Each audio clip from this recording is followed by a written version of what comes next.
نحمده ونصلي على رسوله الكريم أما بعد أعوذ بالله من الشيطان الرجيم جاء الحق وزهق الباطل إن الباطل كان زهوقا। সম্মানিত সংগ্রামী তাওহীদি জনতা, আমরা সকলেই জানি এখানে কেন উপস্থিত হয়েছি।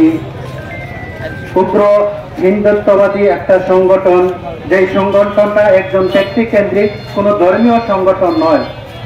এই সংগঠন মুসলমানদের ইজ্জত আবরুকে নিয়ে তারা ছিনিমিনি খেলতেছে, মুসলমানদের ইমানের উপর, আকীদার উপর বিভিন্নভাবে তারা কলম ধরতেছে, কথা বলতেছে।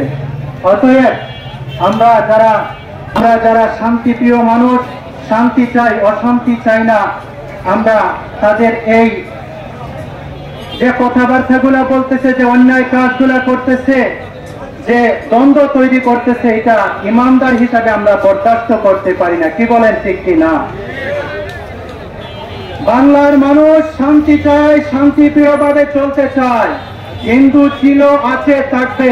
ইসকন ছিল না, আছে, থাকবে না। কি বলেন, ঠিক কি না? কারণ বাংলার জমিনে একজন খুনি ছিল, একশা শিকদার। এই একশা শিকদারে খুন করা হয়েছে, তার বিপরীত আইনজীবীকে আদালতের প্রাঙ্গণে হত্যা করা হয় নাই। বাংলার ভাই জঙ্গি ছিল, তাকে ফাঁসি দেওয়া হয়েছে, তার বিপরীত আইনজীবীকে হত্যা করা হয় নাই।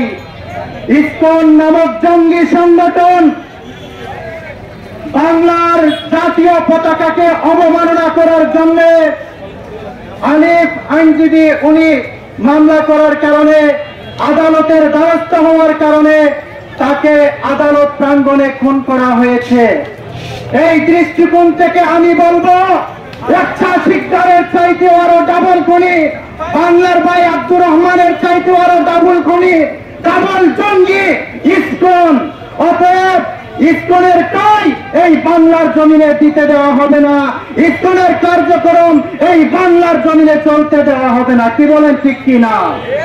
মুসলমানদের দেহে এক বিন্দু কোনো রক্ত থাকতে কোন নাস্তিকদের তৎপরতা, কোন ইসকনদের তৎপরতা এই বাংলার মাটিতে চলতে দেওয়া হবে না, চলতে দেওয়া হবে না।